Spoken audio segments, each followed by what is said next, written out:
Ok, vamos a continuar, ahora vamos a la unidad número 3, que como ustedes ya leyeron y como pueden observar, se llama el oficio del historiador. Y que como les platicaba, es la parte práctica, es la parte material del oficio del historiador. Es la parte también, una de las partes más bonitas, porque es cuando estamos, si lo queremos hablar así de bonito, estamos en contacto con la historia, ¿no? Estar en contacto con las fuentes, con los documentos que nos dan la pauta para poder hacer nuestros análisis. Lo que habíamos visto antes es la parte sesuda, la parte del carácter. Esa es la parte práctica, es la parte como del taller del historiador. La herramienta principal del historiador, como ustedes ya lo leyeron y lo reafirmamos, son las fuentes, las famosas fuentes, ¿no? Esos documentos, esos papeles, esos objetos de los cuales surgen nuestras preguntas, pero también ahí mismo salen nuestras respuestas para poder construir un discurso histórico. ¿Qué son las fuentes? Pues si lo vemos desde, como nos dice la guía, son la huella del pasado o de los hechos históricos. Es ese rasgo que nos dejan el proceso histórico para poder nosotros entenderlo. Es aquella cuestión material que nos han dejado como registro del pasado y que a nosotros nos sirve para poder entender el presente. Las fuentes, pues como ya lo señalé, son las herramientas principales para el historiador. Sin ellas, pues prácticamente no podríamos trabajar. Primero porque no tendríamos la materia prima para hacerlo y después, recuerden, los historiadores no hacemos literatura. Todo lo tenemos que dar cuenta de verdad. Entonces esa cuenta de verdad la dan las fuentes. A partir de ella, el historiador elabora su investigación y son, como les decía, la que nos permite separarnos de la literatura. Existen dos tipos de fuentes. Vamos a empezar con la división de los tipos de fuentes. Las primeras son las fuentes primarias. Estas fuentes primarias son principalmente los documentos de archivo, pero son aquellas fuentes, vamos a una definición más amplia. Las fuentes de primera mano, las fuentes primarias, son aquellas fuentes que tienen contacto directo o que son resultado directo del proceso histórico que estamos trabajando. La mayoría de los historiadores trabajamos con documentos de archivo, pero también, por ejemplo, una pieza arqueológica puede servirnos como una fuente de primera mano. Una fotografía es una fuente de primera mano. Es aquella que es producto o tuvo contacto directo con el acontecimiento que estamos trabajando. Habrán fuentes de segunda mano que son estas fuentes resultantes del tratamiento de una fuente de primera mano. En primera instancia, libros, artículos de revistas, folletos, todo ese tipo de documento que es el resultado del análisis de la fuente de primera mano, es una fuente de segunda mano. Por ejemplo, hay fuentes que pueden ser de primera y de segunda mano, o sea, son ambas, pero depende del contexto en el que la estemos ocupando. Vamos a referirnos, por ejemplo, a un programa de radio. Imaginemos que aquí, o un programa de televisión, o una cápsula como la que estamos grabando. Imaginemos que en estos momentos yo les estoy hablando de el milagro mexicano y del proceso de dolarización y cómo cambió el petróleo y la Segunda Guerra y cómo nos influye. Y estoy dando mi opinión. Un historiador que está dando una opinión a partir de documentos que ya analizó. En ese momento estamos hablando de una fuente de segunda mano o una fuente secundaria. Es decir, este video nos sirve como una fuente de segunda mano porque el que nos está hablando se basó en fuentes de primera mano para poder explicar. Pero supongamos que ahorita empieza a temblar. Entonces les digo, está temblando, no nos movamos, no voy a caer en desesperación y se cae esto. Y años después alguien lo recupera. Y va a ser la historia del sismo del 2016.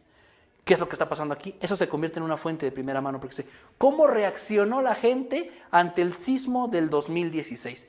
Entonces, Pues, ¿cómo reaccionó? Pues con miedo, reaccionó muy seguro. ¿Por qué? Porque ya sabía de los cánones de protección civil, etcétera, etcétera.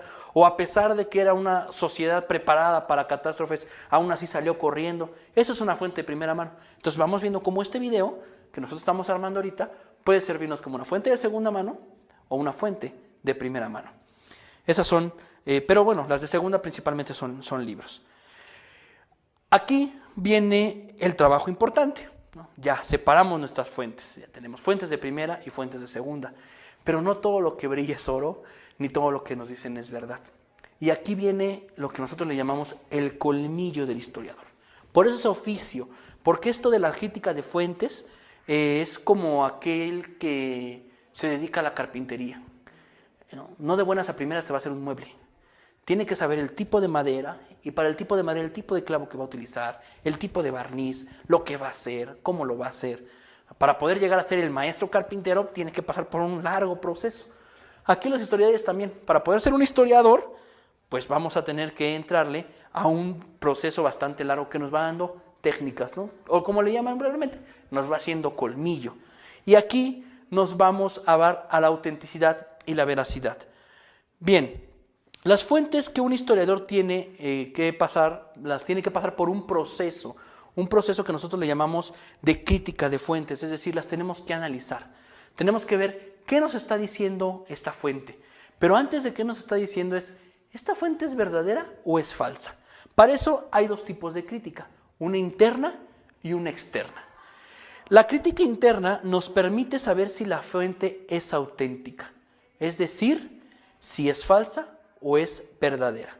Y decimos que es externa porque la hacemos a simple vista, es lo que nos da al contacto. Vamos a poner un ejemplo. Yo tomo un documento y lo empiezo a tocar. ¿Qué tipo de papel es? ¿Es un papel grueso? ¿Es un papel delgado? A simple vista, ¿qué tipo de letra es? ¿Es una letra manuscrita? ¿Es una letra manuscrita del siglo XIX? ¿Del siglo XVI? ¿Del siglo XVII? Entonces a lo mejor yo encuentro que dicen, este documento es sobre un repartimiento de tierras del siglo XVII. A simple vista, ¿es el tipo de papel que había en Nueva España en el siglo XVII? ¿La forma en cual está escrito es la forma a como se escribía en el XVII? ¿Las manchas de tinta nos dicen que puede ser una tinta del siglo XVII? La tinta del siglo XVI es más aguada que la del XVII, por tanto, por ejemplo, un documento del siglo XVI es muy común encontrarlo manchado, ¿no? Manchones de tinta, a una del XVII, una del XIX que es mucho más brusca, mucho más seca, ¿no? ¿Cómo está escribiendo? ¿Está utilizando las palabras del momento o no las está utilizando? ¿No? ¿Le está diciendo doctor o le está diciendo barbero? Porque a los médicos en el siglo XX, en el siglo XIX les dicen doctores. Pero para el siglo XVI les decían el barbero. Entonces, no, pues sí puede ser del XVII. Eso nos dice, sí, esta fuente, por esta observación física que yo le estoy haciendo, puedo decir que es una fuente verdadera o puedo decir que es una fuente falsa. Por eso les digo, esto es de herramienta, esto es de trabajo, de oficio. Solamente, si bien a lo largo de la licenciatura nos van enseñando y nos van dando los tips, esto se hace con trabajo, como les decía, como un carpintero. Y la crítica interna nos permite saber si la información que contiene es veraz, ¿sí? Si esa fuente nos está diciendo la verdad. Porque podemos decir, esta fuente es auténtica, no es falsa, pero nos está dando información errónea, nos está mintiendo. Una cosa es la autenticidad y otra cosa es la veracidad. Puede ser una obra auténtica del siglo XVI, un documento auténtico del siglo XVI, pero no es veraz, porque nos está mintiendo, ¿no? La información que está diciendo ahí ni siquiera existió, ¿no? Si hablamos del repartimiento de tierra, el repartimiento de tierra que nos está dando ahí, pues esas tierras ni siquiera existieron. Pero es del siglo XVI. Sí, yo lo sé que es del siglo XVI y es auténtica, no hay problema. Pero lo que tiene ahí no es veraz. Entonces, esa es la crítica interna. Son los dos tipos de críticas que les tenemos que hacer a nuestros textos. Bien, ¿cuáles son las diferentes fuentes que nosotros podemos encontrar? Pues aquí vemos un códice, por ejemplo. Los códices prehispánicos son muy interesantes, son muy bonitos y nos sirven como fuente, ¿no? Nos habla de la sociedad, nos habla de la religión, de la forma en la cual estaba constituido dicho pueblo, etcétera, etcétera. Otro tipo, las crónicas y escritos de la conquista. ¿Cómo le vamos a hacer nosotros una crítica externa a una crónica de la conquista? A partir de los tipos de letras, a partir del tipo de papel, ¿no? Las crónicas, por ejemplo, del siglo XVI son de papel europeo, entonces no hay muchas porque el papel europeo es muy difícil de conseguir. Pero aparte, podemos saber si es veraz o no. Por ejemplo, se escribían muchas crónicas de órdenes religiosas para pelear por territorios. Y decía la orden de los franciscanos a partir de una crónica que la zona del repartimiento de Durango le pertenecía, pero los jesuitas también decían lo mismo. Entonces, una de esas dos fuentes, aunque las dos son auténticas, una no es veraz. Y eso también nos lo da la crítica interna de las fuentes. Aquí tenemos, por ejemplo, este es muy bonito, esta imagen que ustedes están viendo, es un impreso con aplicación de polvo de oro del siglo XVIII, ¿no? Vamos a ver, ¿no?, cuáles eran los documentos, por ejemplo, saber la autenticidad de un documento eclesiástico, y si era un documento eclesiástico importante era saber si viene con aplicaciones de oro, es un documento importante, si no, no. Entonces puede ser auténtico, pero no veraz, por ejemplo. En el siglo XVIII era muy interesante. Los documentos más importantes de la religión venían con aplicaciones de polvo de oro. Entonces podemos decir, este documento sí es auténtico. ¿Por qué? Porque habla de algo importantísimo, una bula, etcétera, etcétera, y viene con sus aplicaciones de oro. Todas esas son las cuestiones físicas. Eso nos sirve como una fuente. Los carteles y folletos, ¿no?, nos habla. Pero aquí en los carteles y folletos, por ejemplo, nos permiten, las fuentes, y es en lo que voy a adentrarme aquí, nos permiten conocer a la sociedad en la que estamos viviendo. Eso es lo importante. Vean, aquí tenemos este que se llama El arte de Mazzantini, que es un folleto sobre una corrida de toros. Habrá gente que está a favor, habrá gente que está en contra de las corridas de toros, pero históricamente podemos manifestar. Este documento es un documento del siglo XIX, 1847, y se hablaba de una corrida de toros, por ejemplo, en 1847. ¿Desde cuándo están las corridas de toros? Una fuente como esta nos permite a nosotros crear una historia cultural del país. Las corridas de toros, vuelvo a lo mismo, quizá algunos estén de acuerdo, quizá otros no, pero forman parte de la identidad nacional. ¿Y de qué forma yo puedo dar cuenta de esa identidad nacional cultural? A través de las fuentes. ¿Cómo lo sustento? Pues es que, como historiador te digo, no, pero es que las fiestas de toros están desde el siglo XIX, tú vas a preguntar, ¿sí? ¿Y cómo sabes? Ahí está el documento, mira, hay un cartel, y este cartel está hecho, el tipo de letra, vean, ¿no? Para los que hacen historia del arte, por ejemplo, los tipos de letras son fundamentales, ¿no? Las imágenes, a la gente a la que va dirigida, las obras de arte, ¿no? Vean, son importantísimas. Y aunque es una obra de arte, digamos, pues es una pintura, esa pintura es una fuente, porque nos habla de la forma en que está hecho y el discurso que nos está manejando. Aquí tenemos el famoso Guernica de Picasso. Picasso lo pinta cuando está la Guerra Civil Española, y podemos ver parte de la identidad española como las corridas de toros, como los caballos, pero podemos ver también la guerra, podemos ver la destrucción. La fuente es un discurso, la obra de arte es una fuente y nos permite entender a la sociedad, y eso es lo principal y es lo que tenemos que resaltar de las fuentes. Las fuentes son nuestra ventana, son esa puerta a conocer a la sociedad del pasado. Por eso son fundamentales y por eso las tenemos que tratar con el mayor de los cuidados. Por eso tenemos que ser muy escrupulosos al momento de seleccionar nuestras fuentes. Por eso tenemos que ser muy escrupulosos cuando estamos diciendo, ¿es auténtica? ¿Es veraz? Porque esa fuente es la que le da el sentido a nuestra investigación. No, vamos a llamarle así, el camino nos lo va marcando la fuente. ¿Cómo hacemos entonces una crítica de fuentes? Ya ahorita di una serie de fuentes, las expliqué en qué consistían. Bien, aquí tenemos este documento que ustedes están viendo, la parte delantera y frontal, son los llamados Sentimientos de la Nación de el señor, escritos por José María Morelos y Pavón. Este documento, bueno, yo lo tengo aquí escaneado, es el escáner de un facsímil. Por supuesto, es muy difícil poder acceder a ese tipo de documentos por la valía histórica, pero sobre todo cuando nosotros entramos a un archivo tenemos que tener ciertos cuidados al manejar una fuente, ¿no? Tienes que entrar con guantes porque si no, pues ya te dio el mal de archivo, que es termina todo lleno de hongos, etcétera, etcétera. Pero ¿qué es lo primero que yo le voy a hacer a este documento cuando le voy a hacer una crítica externa? Primero, ver el documento y el tipo de papel. ¿Es el tipo de papel para la época de 1913 cuando se escribe el documento o no lo es? ¿Es el tipo de letra? Hay otros documentos, tengo yo otros documentos de José María Morelos y Pavón que me permitan comparar el tipo de letra. ¿Es el tipo de pluma, la de Morelos, es decir, su caligrafía? ¿Son las palabras de la época? ¿Es la firma? ¿Tiene algún sello de agua? Etcétera, etcétera. ¿No? Fíjense, por ejemplo, aquí podemos ver, ¿no?, que hay taches, ¿no? ¿Eso por qué taches? ¿Son marcas originales? ¿No son marcas originales? ¿Por qué quiso tachar ese personaje? Pero aguas, aquí cuando digo ¿por qué quiso tachar este personaje esa parte? Ahí viene ya la crítica interna. La crítica externa, dije, bueno, si es el documento, si es la firma, lo estoy viendo, no hay ningún problema, está certificado, es auténtica. Lo que nos da veracidad es el contenido, de qué nos está hablando. Y es cuando nosotros, o los historiadores le dicen, hay que empezar a hacer que hable la fuente. No voy a agarrar el documento y decir, a ver, dime, no, o sea, quien piense que una hoja le va a hablar, pues está bastante malito de su cerebrito, ¿no? Pero nosotros le vamos a empezar a preguntar, ¿quién escribió la obra? José María Morelos y Pavón. ¿Por qué la escribió? ¿Para qué la escribió? ¿Dónde la escribió? Y cada una de esas respuestas nos las va dando la fuente. Nos las va dando la fuente. ¡Pum, pum! La escribió en tal persona. Y después las preguntas particulares, como yo les decía. ¿Por qué tachó esta parte?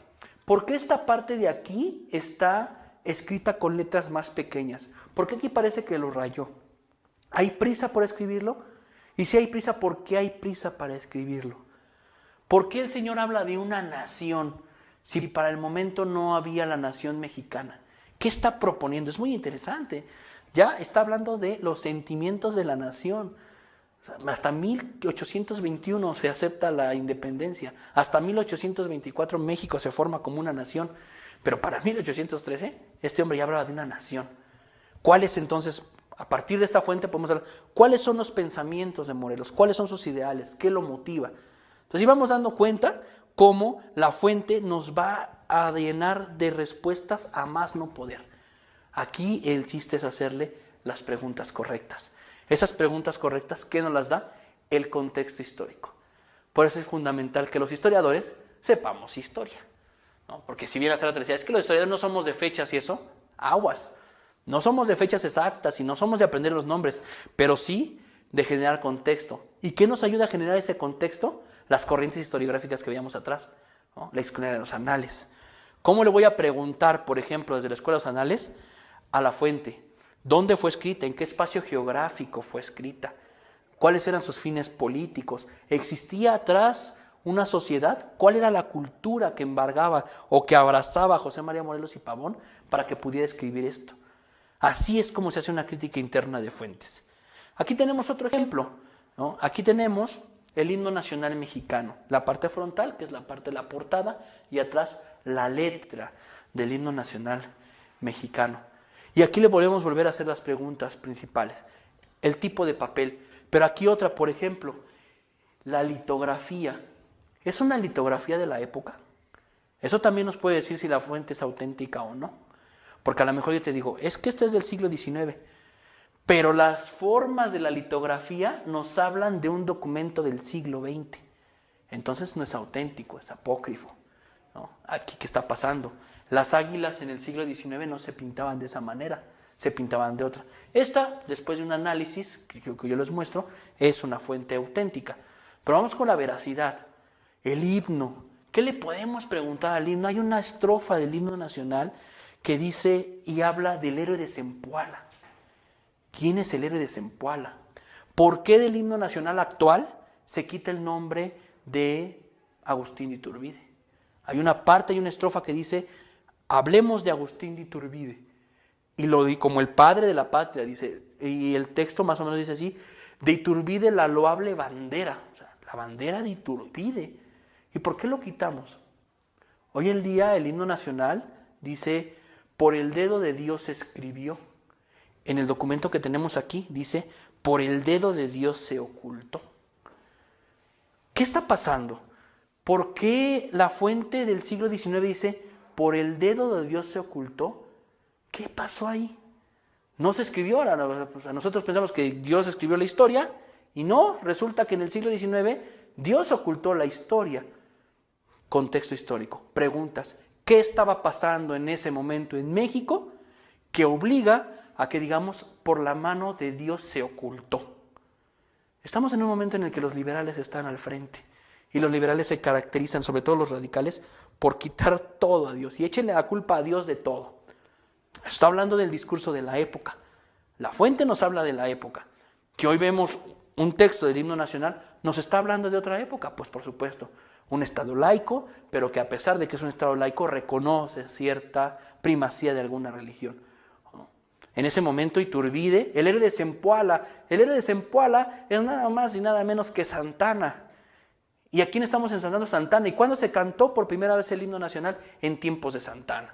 Por supuesto que el himno nos está hablando de un discurso en el que quiere incluir a ese personaje que en ese momento tiene el poder. Como también la historia y los documentos nos permiten ver este tipo de textos, cómo va cambiando el discurso histórico. Como para la época en la que está escrito, Agustín Iturbide es un héroe. Y como para la época en la que estamos, es un villano. Cómo la historia y los documentos se van entretejiendo y van siendo ocupados mañosamente para poder legitimar ciertos discursos. Para eso nos sirve una crítica de fuentes. Aquí tenemos una carta de Benito Juárez también. Es muy bonita la carta de Benito Juárez. Es una carta que le está escribiendo a uno de sus compadres cuando se entera de la enfermedad de uno de sus hijos. Pero es muy curioso porque en una parte de la carta dice, cuando yo recibo esta carta, sé bien que mi hijo ya ha muerto.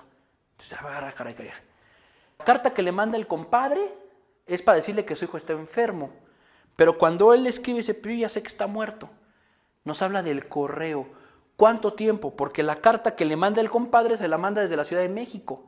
Y Benito Juárez está en Nuevo Laredo. Dice, al momento en el que usted reciba mi carta de regreso, aunque usted me dice que mi hijo está enfermo, yo ya sé que va a estar muerto. ¿Cuánto tiempo tardaba en llegar una carta de la Ciudad de México a Nuevo Laredo? Que bien sabía Juárez que cuando la rezaba, pues era como que de condolencia, porque ¿sabe qué? Su hijo ya se murió. ¿No? O sea, nada de que vente rápido porque se está muriendo. No, no te va a dar tiempo de llegar. Nos habla de las distancias, del espacio, de las formas de escribir, ¿no? Nos habla incluso de más allá atrás de los personajes, ¿no? Hay palabras como pobrecito de mí, pobrecito de mi esposa, ay mi penar y mi dolor. O sea, yo no me imagino, o no creo que nos imaginemos a Benito Juárez parado, bien peinado, diciendo, ay, pobrecito de mí. O sea, cuando es la figura de Benito Juárez, que pues ahora sí que ni el viento le hacía mella, y lo ves escribiendo de esta forma. La fuente también nos saca del mito a estos personajes. Una fotografía.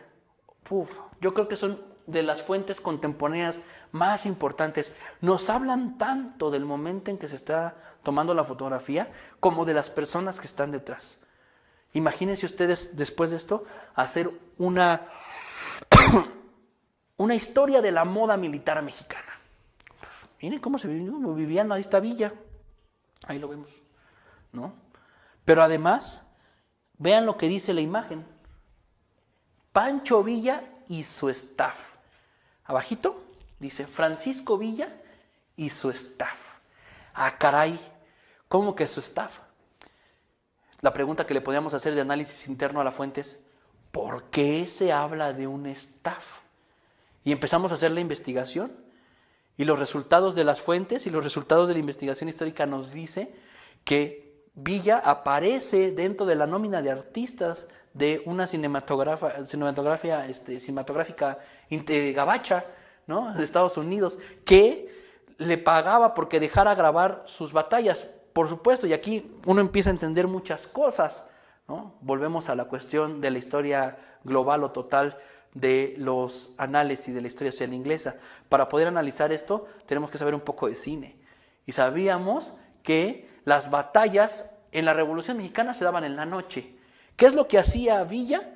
Pues al otro día la recreaba. Entonces, cuando se iban a recoger a todos los cadáveres, se jalaban en los uniformes de algunos federales Y por la tarde a sus propios soldados los vestía de federales y órale muchachos, vamos a empezar a hacer la batalla, porque pues no la podemos grabar de noche, vamos a recrearla. Entonces por eso aparece como staff, así podemos entender con esas preguntas, es el staff de Pancho Villa. Qué interesante, ¿no?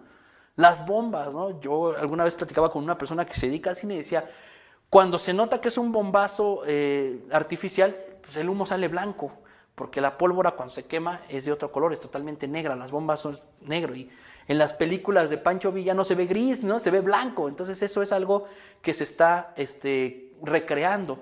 No imagino yo en la noche a Pancho Villa en su caballo bien valiente, así como aparece en las escenas de las películas. Es toda una recreación, eso nos lo da la historia y eso lo sabemos a través de la fuente. Staff, ahí viene la duda. Pero también hay dentro de las fuentes sonoras. Vamos a escuchar en estos momentos y vamos a ver una serie de imágenes de un documento grabado que es una canción, se hace la letra de Adiós Mamá Carlota, escrita por Riva Palacios. Los dejo con la grabación.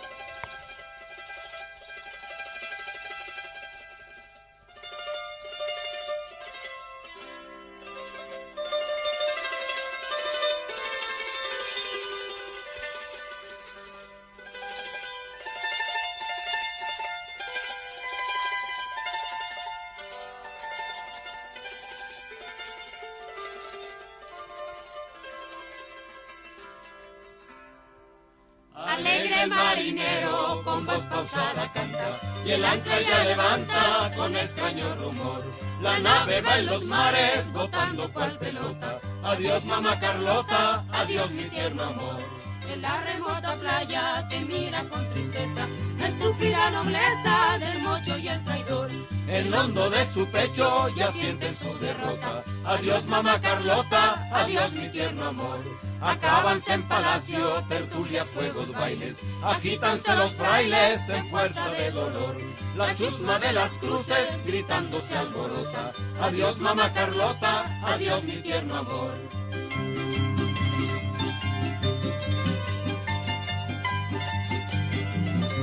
Murmuran sordamente los tristes chambelanes, lloran los capellanes y las damas de honor. El triste Chucho hermosa canta con lira rota. Adiós mamá Carlota, adiós mi tierno amor. En tanto los chinacos ya cantan la victoria, guardando tu memoria sin miedo ni rencor.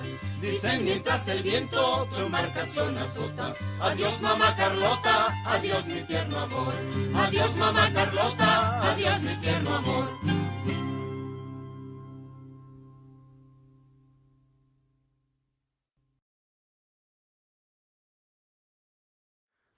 Lo que acabamos de escuchar, les decía, es la musicalización del Adiós Mamá Carlota, adiós mi tierno amor, escrita por Riva Palacios, cuando se burla, se mofa de pues que ya se echaron al plato a Maximiliano, ya ha sido fusilado. Pero si nosotros escuchamos la obra, es muy interesante. Nos habla, por ejemplo, de palabras de la época. La chusma de las cruces, hay una parte que dice. Entonces, la chusma de las cruces regocijada estaba ya. Entonces, las preguntas, ¿qué es la chusma? ¿Qué son las cruces? Y viene lo histórico, el Cerro de las Cruces, donde fue fusilado. La chusma, la gente que se rodeó alrededor, que rodeó más bien al cerro para ver cómo lo mataban. Habla de los chambelanes. ¿Quiénes son los chambelanes? ¿No? Y habla de los chambelanes que lloran y que están muy tristes. Aquellos acompañantes de Maximiliano a la hora de llegar a dirigir el imperio. La música es fundamental, ¿no? Yo recientemente estuve haciendo un trabajo sobre las costumbres y las formas de intercambio comercial en la zona de las Antillas. Y por ejemplo, música como los famosos pregones, ¿no? Yo creo que uno de los más famosos es el famoso pregón de el manicero, ¿no? Caserita, no te acuestes a dormir sin comerte un cucurucho de maní. Dices, bueno, ¿cuál era el comercio? Eso nos habla de cómo era el comercio en las Antillas en la época colonial. La gente salía con sus canastas y para vender su producto salía cantando. Y entonces tenemos canciones como la famosísima de Celia Cruz, que se llama El Yerbero Moderno, y que si nosotros nos ponemos a analizarlo, es un pregón que viene del siglo XVI, ¿no?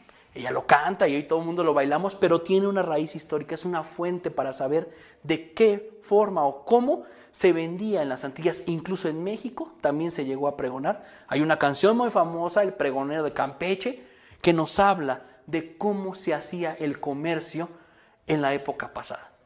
Pero hay otra, la famosa fuente oral. La fuente oral hoy en día está muy en boga, ¿no? Muchos historiadores han empezado a hacer lo que nosotros llamamos historia del tiempo inmediato, con aquellos personajes de acontecimientos históricos como la Revolución, ¿no? Con personajes que aún viven, ¿no? Que se van a hacer entrevistas, les van a hacer documentales. Ahora tenemos aquí las famosas fuentes falsas, porque sí, les decía, no todo lo que brilla es oro. Los historiadores estamos plagados de fuentes falsas, no solamente que no son veraces, sino en realidad falsas. Esta imagen que ustedes están viendo, que dice, hay excomunión reservada su santidad contra cualquier persona que quitara y trajera libros, es un edicto del siglo XVI que se expuso para que se ponía en las bibliotecas de los conventos, pues con la sentencia de que si alguien se robaba un libro, pues había excomunión. Fueron muy famosos, pero el documento que yo tengo aquí, ¿no? Que yo escaneé, yo lo encontré en una feria del libro, en papel como plastificado, ¿no? Y lo tengo en mi biblioteca. Cualquiera nos la podría vender como una fuente falsa, pero si ya me doy cuenta que es una fuente falsa, ¿qué tengo que hacer yo con esa fuente falsa? Lo primero que diríamos es, pues tírala, no funciona, es una fuente falsa. No, al final de cuentas es una fuente y la podemos ocupar, ¿sí? Podemos decir que si queremos hacer una historia de la falsificación de fuentes o la falsificación de documentos del siglo XIX, esa fuente falsa se convierte como fuente falsa en una fuente auténtica.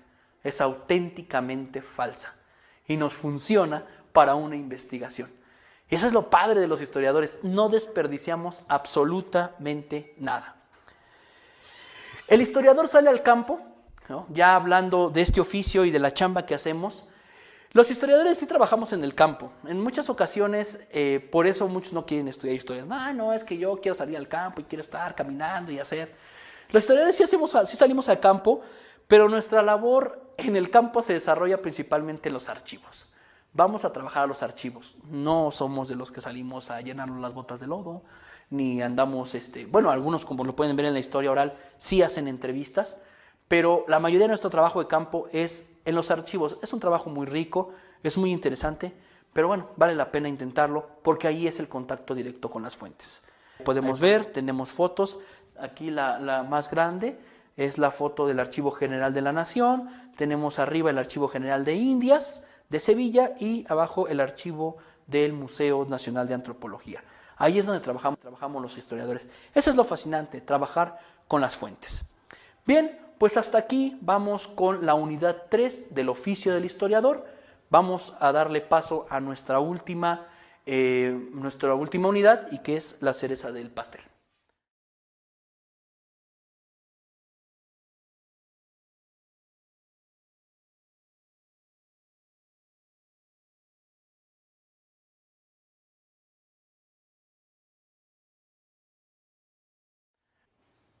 Y bien, así hemos llegado, digamos, ya a la unidad número 4, que tiene por nombre Historiografía e Historias. Como les había comentado en un principio, en esta unidad vamos a poner en práctica lo aprendido a lo largo de las 3 unidades.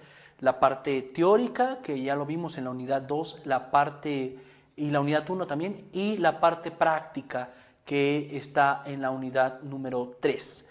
¿Qué vamos a hacer aquí? Ustedes tienen en su guía una serie de lecturas.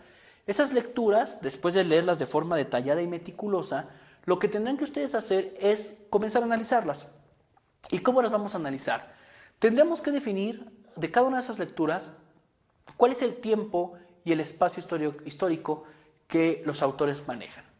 Además, tendríamos que ver de su temática general cuáles son las fuentes que utiliza para sustentar su trabajo histórico. Tendríamos nosotros que empezar a discernir a qué corriente historiográfica se está alineando o se están alineando estos autores. Es un trabajo práctico, es un trabajo de estar sentados, de ponerse a leer, pero que nos va a ayudar mucho a reafirmar los conocimientos que tenemos que tener para nuestro examen. Además de que, pues, por supuesto, a partir de este análisis que hagamos, van ustedes a responder algunas preguntas con respecto a estas lecturas en su examen de admisión. Aquí nada es gratis o nada está de por más. Es la función que también ustedes, por supuesto, vean de qué manera llevar a la práctica todo lo aprendido a lo largo de este módulo. La primera lectura que tenemos se llama La reconstrucción de una historia fragmentada, de Felipe Castro Gutiérrez. Ahí nos habla sobre Michoacán, ¿no? Nos dice qué pasa con Michoacán, pero también nos dice las fuentes, ¿no? Qué tipo de fuentes y sobre todo cómo se debe de construir de otra forma el discurso historiográfico, cómo los tiempos se van marcando de distinta forma, cómo no es lo mismo entender la época colonial desde un espacio general a una historia fragmentada que es la de Michoacán. Y ahí nos vamos a dar cuenta cómo los tiempos históricos van cambiando.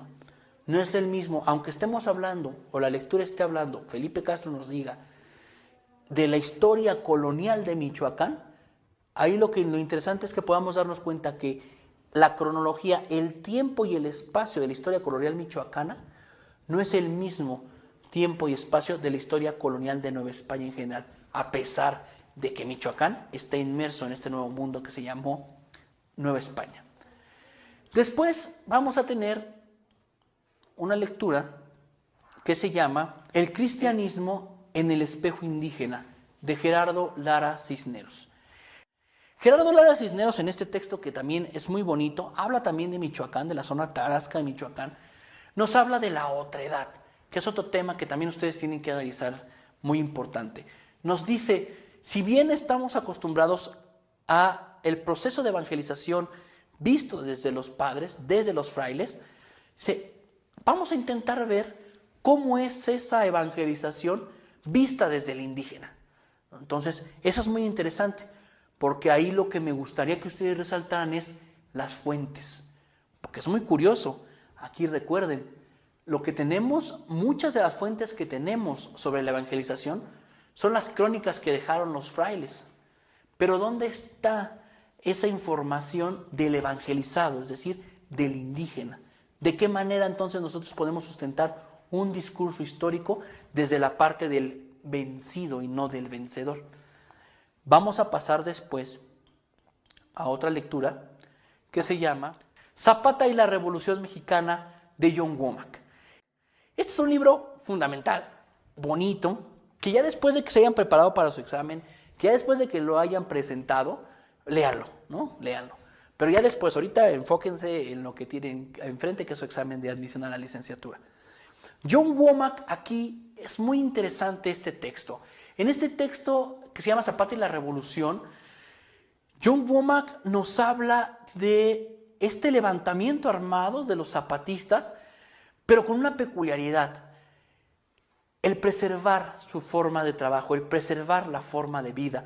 John Womack dice, esta modernidad que trae la revolución, y esta modernidad que también trajo con nosotros Porfirio Díaz y que busca encaminar la revolución, trae cambios en las formas de vida de los indígenas, de los campesinos. Y precisamente dice, su tesis es que el campesino se levanta en armas, no por la búsqueda de tierras, que sí la hay, pero no es fundamental. Dice, lo que buscan es preservar sus formas tradicionales de trabajo, porque se las están cambiando. Están luchando en contra de ese modernismo. Es muy interesante la postura. En la lectura ustedes se van a dar cuenta de que nos habla de una línea historiográfica bastante marcada de John Womack y sobre todo el tipo de fuentes que dan para sustentar esto que parecería a primera instancia algo como que extraño, ¿no? Días, bueno, lo que nosotros pensamos es que estos se están levantando, estos campesinos se levantaron pues por la posesión de las tierras, ¿no? Según Womack es porque se preserven esas tradiciones en la forma de trabajo.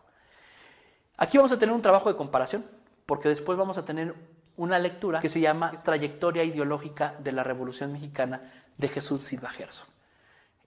Interesante. John Womack, un extranjero.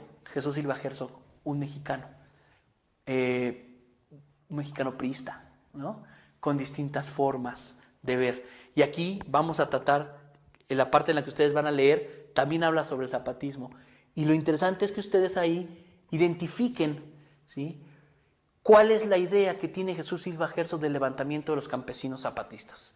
Si bien John Womack, como ya se los dije, dice, buscan preservar sus tradiciones, Jesús Silva Herzog habla de otra cosa. La tarea es que ustedes la investiguen, ¿sí?, porque ahí, a partir de dar en esa clave, ustedes van a poder encontrar la diferencia de fuentes, ¿no? En la crítica de fuentes, recuerden, tanto el libro de Womack como el de la trayectoria de la ideológica de la Revolución Mexicana de Silva Herzog, son dos textos que hablan de un mismo acontecimiento. Pero les decía, en una crítica de fuentes, digamos, ¿quién escribe la obra? La escribe un extranjero, Womack, la otra la escribe un mexicano, priista. ¿Quién edita?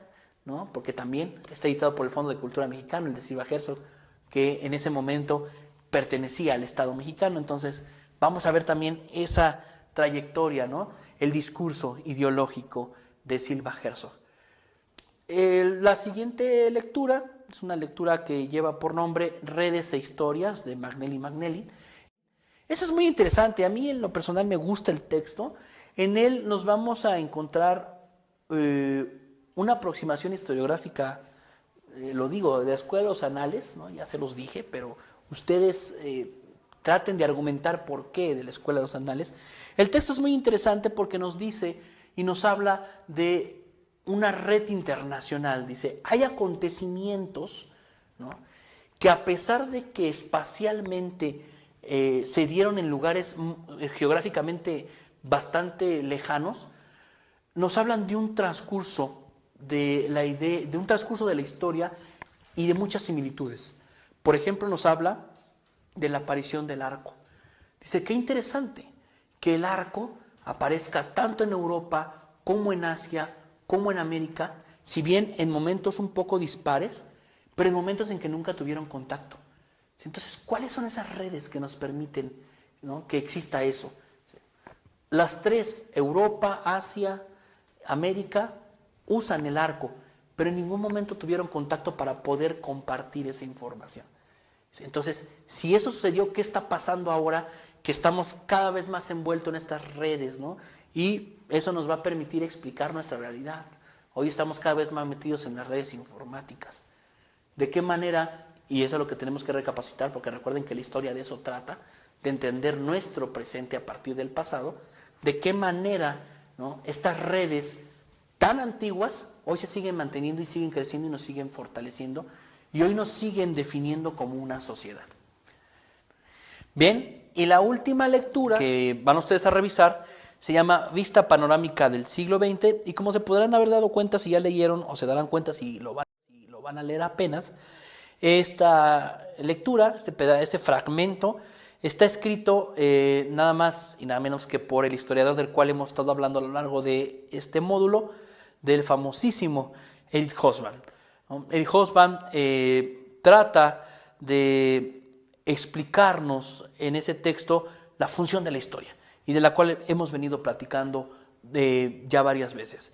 Es entender el presente a partir del pasado y sobre todo de la importancia que tienen los momentos históricos para el presente, la forma en la cual el acontecimiento histórico, el hecho del pasado, va a servir para legitimar nuestro tiempo presente, nuestra actualidad.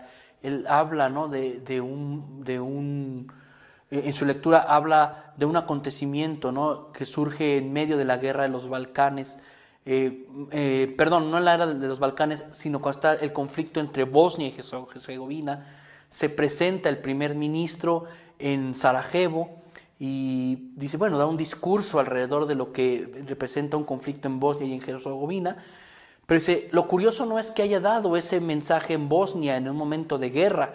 Lo importante es que lo hace exactamente el día en el que se conmemora el asesinato de Francisco Fernando en Sarajevo, años antes, y que va a desencadenar la Primera Guerra Mundial, ¿no? Dice, ahí lo que está intentando este hombre es dar un mensaje, ¿no? Decir, vean, estamos en un lugar en el que con conflictos de carácter étnico y conflictos de carácter político, un asesinato nos llevó a una guerra, a la Primera Guerra Mundial. Y años después estamos de nuevo aquí parados en Bosnia, en un conflicto de nuevo que tiene que ver con muchas naciones y que nos puede llevar a una nueva guerra. Entonces, el uso de la historia, ¿no? Ese uso de prevención, pero también ese uso de entender, ¿no? Ese no que queremos decir que los historiadores tienen la esfera de cristal, te va a decir, si haces esto te va a pasar, no. Pero sí que nos permita y que la herramienta de la historia funcione, que se haga funcional, que nosotros entendamos que la historia, si bien es legitimadora de discursos, también es preventiva. Entonces, así es como vamos a terminar con este módulo número 4. Quiero agradecerles la atención que han prestado a estas horas de su tiempo para poder estudiar. Los invito a una vez más estar leyendo la guía. Es el único recurso que ustedes tienen fuerte, sustentable para poder presentarlo. Yo entiendo y lo vuelvo a repetir como lo dije hace unas horas en el primer módulo. No busquen en otros lados, aténganse a lo que dice la guía. Las definiciones que estamos manejando son con respecto a la guía. Por favor, les pedimos de la manera más encarnizada que contesten los cuestionarios. Recuerden que son obligatorios para poder presentar su examen de admisión. Y lejos de ser obligatorios, yo creo que son la mejor herramienta para poder saber si lo que estamos haciendo funciona o no funciona, si en verdad están leyendo. Si es necesario volver a ver los videos, hay que volver a verlos. Si es necesario volver a leer, hay que volver a leerlos. El mejor de los éxitos les deseo para este proceso de admisión. Me despido y les doy las gracias.